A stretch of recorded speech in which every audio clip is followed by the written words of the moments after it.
দুনিয়ার জীবনকে প্রাধান্য দেয়া যাবে না। ওয়ামা হাদিহিল হায়াতুদ দুনিয়া ইল্লা মাতাউল গুরুর, সম্পূর্ণ মরীচিকা। মরীচিকা দেখেছেন? দুনিয়ার জীবন যে কি জিনিস, যারা আল্লাহর পথে পরীক্ষার সম্মুখীন হয়েছে ওরা জানে। মানে কিচ্ছু না, মানে মুহূর্তে আল্লাহ পাক ইহকাল পরকালের ফয়সালা করে ফেলবে। আমরাও বুঝবো, এটা আমরা বুঝবো না এমন নয়।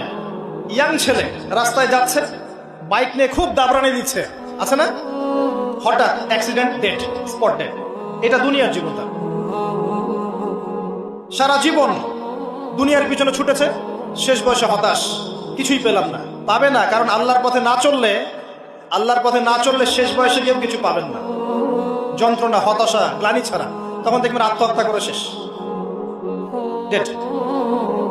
দেখবেন অনেক প্রতাপশালী বাদশা বড় বড় লেকচার দিচ্ছে, হঠাৎ রাস্তায় হাঁটতে হাঁটতে ডেড।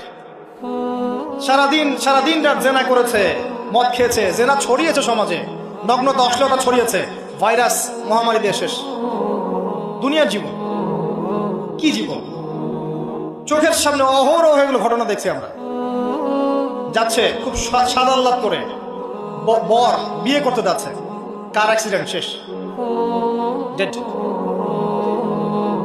কিছু সাহাবী তো এমনও ছিলেন, বদরের যুদ্ধ করতে এসেছেন, হাতের মধ্যে কিছু খেজুর আছে, খেজুর খাচ্ছেন, খোরমা খেজুর খাচ্ছেন। তখন নবী সাল্লাল্লাহু আলাইহি ওয়াসাল্লাম দাঁড়িয়ে ভাষণ দিচ্ছেন যে ওয়াসাবিকু ইলা মাগফিরাতিন মির রাব্বিকুম ওয়া জান্নাহ।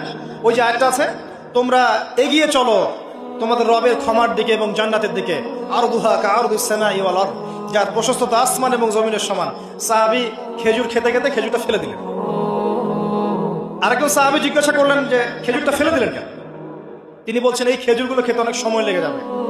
নবী সাল্লাল্লাহু আলাইহি ওয়াসাল্লাম এমন কথা বলেছেন, এটা শোনার পরে আমি আর এক সেকেন্ড নষ্ট করতে যাচ্ছি না। খেজুর ফেলে দিয়ে যুদ্ধে ঝাঁপিয়ে পড়লেন, দেন শহীদ হয়ে জান্নাতে চলে গেল। তারাও তো মৃত্যুর স্বাদ গ্রহণ করেছেন, তাই না? সুমাইয়া রাদিয়াল্লাহু আনহা, আবু জাহেল তাকে নির্যাতন করছে, তার লজ্জাস্থানে বর্ষা ঢুকিয়ে দিয়ে, চিন্তা করতে পারেন, লজ্জাস্থানে বর্ষা নিক্ষেপ করে হত্যা করল। সুমাইয়া রাদিয়াল্লাহু আনহা দেখতে কালো বর্ণের, চেহারা সুন্দর নয়, হয়তো বা আপনার মতো সুন্দর নয়, জান্নাতে এখন হাসছে ইনশাআল্লাহ তাআলা। তার স্বামী ইয়াসের, আবু জাহেল তাকে পিটাতে মেরে ফেললো, সে মারা গেল, শহীদ হয়ে গেল। অনেক ওলামায়ে কেরামকে, ইমাম, মুস্তাহিদ, মুহাদ্দিস দেখবেন সারাটা জীবন এত মেহনত করেছেন দিনের জন্য, বিয়ে শাদী করার সময় পান নাই। এমনও আছেন ইমাম এবং মুহাদ্দিস, জীবন তো তাদেরও ছিল। শুধু সাহাবী কেন, তাবেঈদের দিকে তাকান।